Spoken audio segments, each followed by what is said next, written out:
Welcome back to the Turtle Wins the Race Home-Based Business Podcast. This is Kara Buntin. I have owned a home-based business since 1999 and I sell online and that kind of thing. So let's talk about this because I'm doing a few things. I just talked about, and I scheduled this one for last week, what's normal kind of time-wise and earnings-wise, like how long to earn how much effort are you willing to put in? How much are you willing to wait versus reality, right? And in the Facebook group that I have, and you can join it. I think the link is probably in the description. I think the people in that group are pretty realistic. I think that the people who watch this channel are probably pretty realistic because I don't do the get rich quick stuff. That's stupid. I don't do it. And if that's your thing, have at it, but this is not the channel for you. All right. The idea that you can do things without putting the effort in is 100% opposite of what I preach constantly. You have to put the time and the effort in, and you have to be realistic about it. So in the Facebook group, someone posted something about how many full-time sellers, I love this question, how many full-time sellers got to that point by manifesting? What? Okay, look, I don't know what the definition, because, through the years, the definition of words changes to please whatever, for whatever purpose. When I think of manifesting, I think of like putting positive energy into the universe and that will come back to you. Well, sometimes it does, and sometimes you get hit in the face with a baseball, right? So just because you have positive energy, it doesn't mean that everything's going to work out. And it's better to have I will say, don't leave me comments about being negative. It's better to have an optimistic view as far as knowing that it's going to work. Like, you have to have full faith and confidence in yourself and know that you can get to where you want to be, or else you're not going to get there. And that doesn't mean not having a plan B, okay? Full faith and confidence in yourself can include having a plan B. It doesn't mean that you have to just say, this is going to work no matter what, and I'm not going to stop until I get there, because sometimes that's a bad idea. You have to be realistic, but you do have to have confidence that what you're doing is working, and that you also have the ability to see what's not working and to go change that. And I think that's where people kind of get hung up, because there's this thing, it's the sunk cost fallacy. This is a very well-known thing in psychology and economics, that when you put time and effort and money into something, then you see that it's not quite working the way that you want. People are very reluctant to change direction. And because they say, I've spent so much money, I've put so much time, I'm not going to change now. But, sometimes if it's not going to work, then you need to change, and you need to just change direction a little bit, or maybe a lot. And what the sunk cost, the cost that you have put into that, whether it's time or money or effort or whatever it is, that's gone. You can't get that back. So it doesn't matter how much you've spent and invested, emotional energy, money, it doesn't matter, because that's gone. And the only thing that's worse, there's a lot of phrases. There's a lot of pithy sayings that go what's worse than doing something stupid for 10 years is to do it for 10 years in one day, right? What's worth it for doing something that's not working? It's just, there's a lot of phrases like that. You need to be willing to see if something that you're doing isn't working and change direction. And sometimes it's not that it's not working. Sometimes it's just you don't want to do it anymore. And I talked about burnout a couple weeks ago, and how I've gotten rid of some products that I don't like making. And that helps, because then you don't feel, oh my God, I have to make this thing. So if there's something that you really hate making, it could include just not making that. But you have to be willing to take action and move. And when I think of manifesting, let's get back to manifesting. When I think of manifesting, it's just like thinking about something. It's putting that energy out there and assuming that you're going to get that back.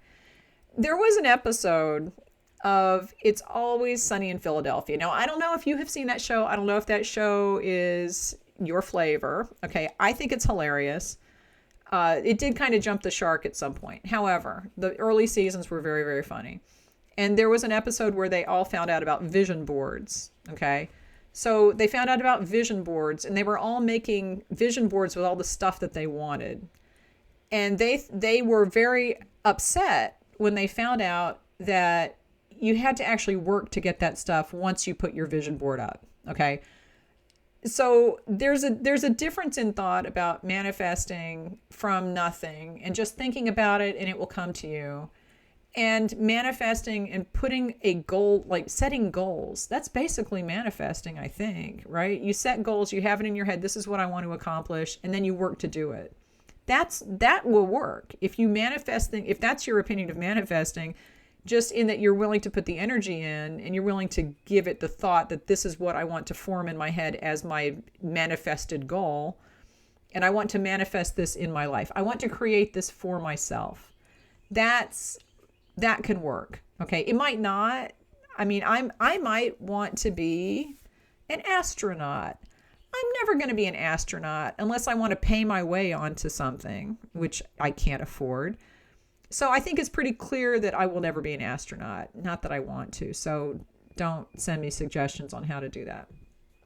But there are some goals that are unrealistic. You have to be willing to temper manifestation of your ultimate goal with reality. All right. So part of this came to me because of that question in the group.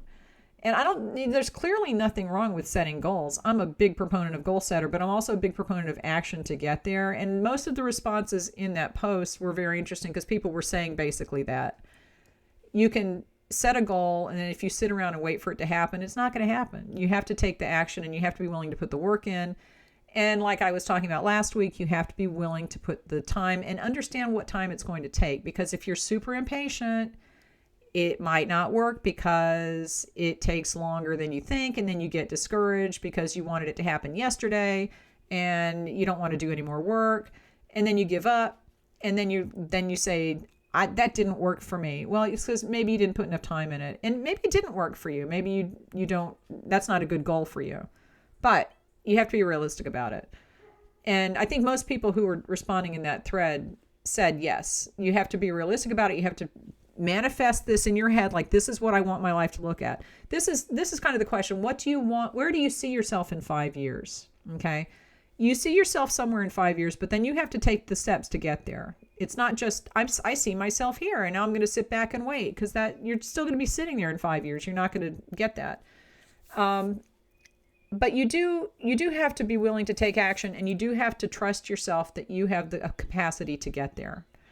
And I think that that's part of, I'm not even going to get into that. Never mind. One of the things that kind of made me think about this also is that I get a lot of comments on my YouTube channel from people who clearly have not watched the video. All right. So I don't know if you're like posting comments before the video is over. It's like you're chatting with me. But people will say things, and I just want to say, did you watch the whole video, or were you skipping through it? Or did you just stop watching halfway through, then post your angry comment? I don't know. Because they'll say, you missed this thing, you missed this point, or this is that. And I'll say, yeah, but I said that. I said that in the video. So I don't know if people are, number one, too impatient, like I said, like they're not watching the whole thing. I don't know if they're watching the whole thing and not paying attention.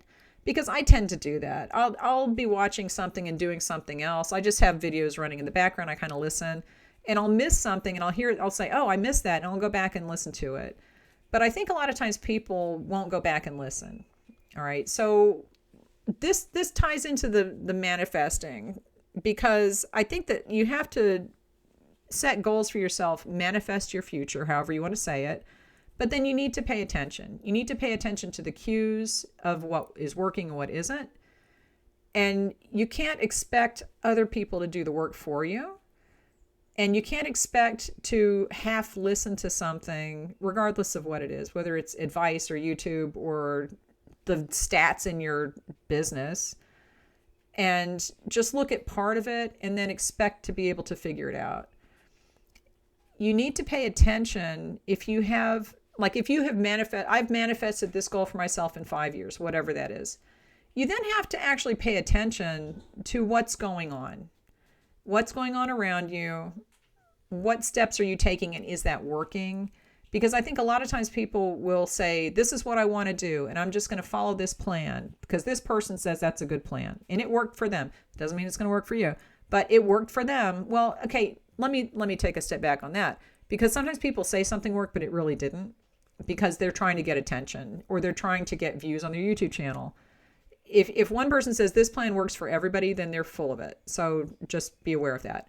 But I think that people will say, this is my plan and I'm going to do this because this person said it worked.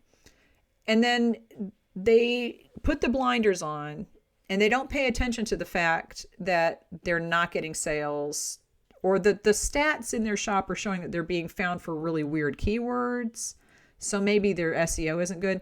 They don't look past, this is the steps that I'm going to take. I'm going to do 1, 2, 3, 4, 5, and it will work.